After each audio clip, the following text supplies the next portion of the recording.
Patria Libre is a game about the struggle for Mexican independence, so it is historically based. It is for 1 to 4 players, so ideally, or say by default, you're gonna think 2 to 4, representing different parties struggling for either acquiring independence for Mexico, or you have the royalists that do not want independence to happen for Mexico. It can also be played solo. There is an automa that comes with it. I played it solo, but without the bot. I simply played solo two-handed, and I had no problem whatsoever because there is no secret information, so you can definitely play both sides to the best of your possibilities. Playing the game two-handed is ironic because in between the time I played the game and today that I'm filming the review, I broke my hand, and so I'm not gonna set up the game as usual and everything looking nice and fancy. It took me quite a while just to be able to open the box, so I'm gonna show you the components one at a time as I explain the game, and you'll bear with me and you'll be nice. If not, that's fine also. If the visuals are not as exciting as usual, pretend it's a podcast. We have a mounted board representing Mexico at the times of the struggle. It looks really nice. On the back you have what I think is probably the Declaration of Independence of Mexico. But back to the main map. It is divided into areas. The areas are divided into regions, and you have symbols such as, well, if they generate coins when it's time to check for that. Controlling regions, that is all the areas that have the same color, like these light areas here. If you control the region, it will give you a significant advantage. Oh, here on top you have a line of spaces here, these circular spaces. This is where you place cards. Cards are round in this game. And you're gonna have a nice number of cards, as you can see, divided into different eras. So here you have the one for the first era and the third, and you're gonna shuffle them into different groups and form little face-up decks. You also have some special cards that are used to trigger specific supply phases in which you check for supply and also you score points. So basically you're gonna place those cards on top of the board in a specific way that also acts as the timer of the game. So those cards from those decks up there will go to these circular spaces that you see on the board, and players can acquire them, and then when that is the case, you slide down the other ones and you add a new one. Also, there are other events that will remove some of those cards. So one of the things that may trigger the end of the game is when there are no cards there available anymore. Another thing may be when a player is so far ahead of the other player, and ultimately victory is going to be based on victory points, and that is based on various things that give you victory points, such as control of areas on the board and other things that you can do. Generally speaking, try to defeat the enemy, build good armies, take control of areas, and you're likely to win. You will have a character representing yourself, and there is quite a number of them to choose from. So you have some that, of course, are the independentists, some are the royalists, and you will see here letters or numbers. They are codes, and they can be used to acquire some of these cards. These cards have letters and codes, also different advantages, different effects.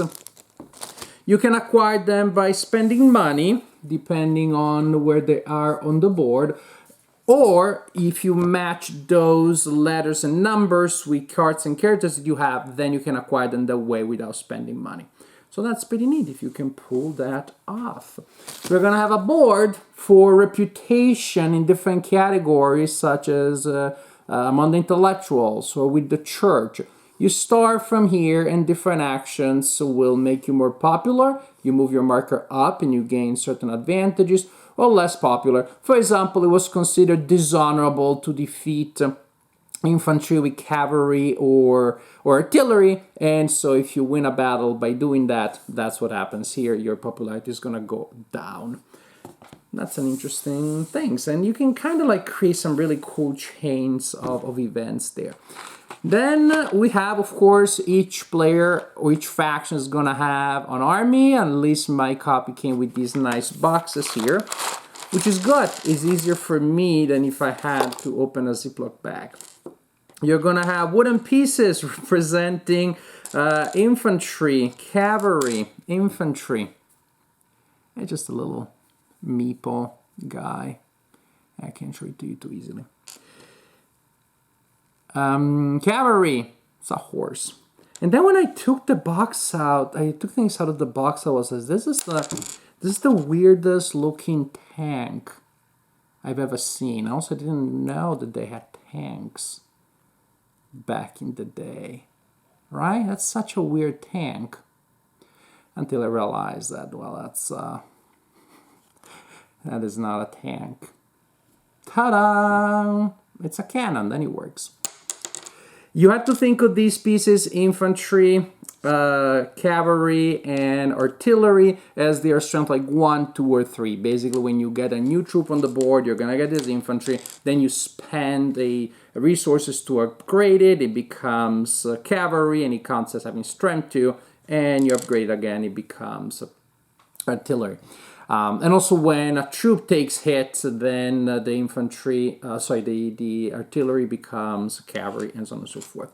You're gonna have your leader, that's gonna go on the board. And then super important, you have these tokens here. These are the heart of the game. You're gonna have these 4 tokens, look a little bit like pans, and they're double-sided. And the little tab that you see here that makes it look like a frying pan actually has a reminder of the symbol on the other side. So here you have a hat, which means recruitment, and you know on the other side that there is that symbol, the boot, which represents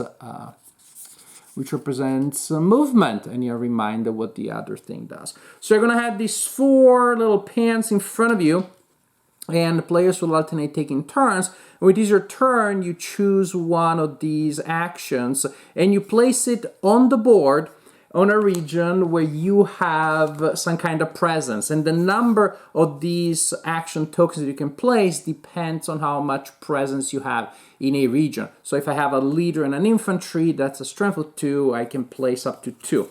And you place them one on top of the other, stacking them like this, so the little tabs still tell you what's in there, in case you place multiple action tokens in a single region, and the opponent may also place it there.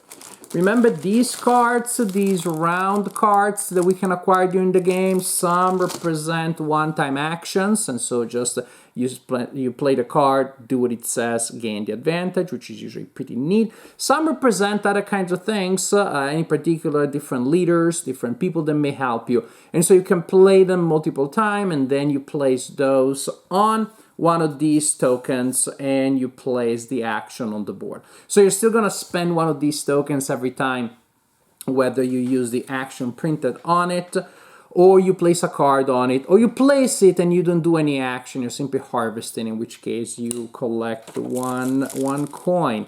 And here you have, at least my version came with cardboard and with metal coins that are used to buy different things. The actions that you have, well, recruit somebody, move troops around the board, improve your troops. Fight, it's pretty simple, it's pretty deterministic, is when you take the fight action, you reduce the opponent by 1. Fortification, you start building one, or you take the action when there's a partially built fortification, then it's fully built, which may absorb a damage. Also, there's advantages in political advantages in building fortifications. Buy one of those cards that I mentioned earlier, collect 2 coins, or repeat any other action. And honestly, this is the heart, this is the idea of the game. You will start with few scatter forces on the board. You will spend your actions to collect resources, spend those resources to recruit your troops, increase and improve your troops, attack other people. And then from time to time, again, the cards that you circle through will trigger checks in which you need to spend money or lose troops because you need to supply your troops, or lose popularity to supply your troops, and also score victory points. Try to take control of the right regions at the right time, because certain regions will be worth more in specific points of the game as triggered by the event cards, and you score victory points. That element reminded me a little bit of one of my favorite games, Dynasties, later republished as Sun Tzu, in which also control of different regions is not always the same, but the value changes over time. And so it's also a matter of timing when to take control of a certain region and when it's okay to give it up. Patria Libre is a very neat hybrid between Euro and War game. And I was trying to figure out if it's more one or more the other, and I couldn't figure it out. I really think it works well. It works well from both points of view, especially when you think of war as an extension of politics by other means. When you're looking at war strategically, diplomatically, then the game captures all of those aspects. Yes, we think of war games very often just about the fighting in the battlefield, which is of massive importance, of course, but without the politics, but without taxation, but without taking into account the facts that taxation has on the population, the morale. Without the political aspect, without all of those elements, well, then you couldn't have a war. So the game zooms out enough to give you all these layers of the conflict that it really makes sense to have Euro game mechanics to portray all the economic elements that you have there. And there are a lot of interesting decisions to take all the time, precisely because of how you're going to sequence these actions. Usually you will want to just use all of your 4 tokens, then you collect them, and that's when you can flip them. Actually, when you have to flip them to the other side, so you cannot spam a single action all the time. You can choose actually to spend an action to flip the tokens that you still have available any way you want, but there's a cost to that. You may choose to pick up your tokens early on from the board before you placed all 4. There's a cost to that. So it really is a game that has that optimization element that we see in war games of, like, ideally I'm going to play all my 4 actions, possibly with a card on top, do awesome stuff, and trying to just make things economic and dynamic and very effective. But the opponent or opponents are going to try to do the same, as they are trying to remove your pieces from the board, to steal a partially built fortress. That's something you need to be careful. That's something that can be done. Instead of building it, an opponent may sneak in and finish it. Annoying. So a lot of different elements, a lot of different layers. It works perfectly well as a solitaire game, two-handed. I enjoyed it that way. If you're more into bots, then there's the option, which I leave it to you to explore. Maybe one thing I would worry about a little bit, maybe with 4 players. I just wonder about downtime, but then there may be the diplomatic elements, because you're gonna be in teams, and so you're gonna talk with your partner, and they're gonna talk with one another, which will slow down things even more, but may fill up downtime with conversation and diplomacy. So maybe there is that element. But as a tight hybrid between Eurogame and Wargame, I think I was really impressed. I like the production, again, the mechanics. It took me a minute to get used to some of the mechanics. Some of the things may be a little fiddly. The rule book sometimes is not 100% clear, but I'd say 80% clear. But once actually started figuring it out, the game started flowing very well, very smoothly, and it became pretty intuitive.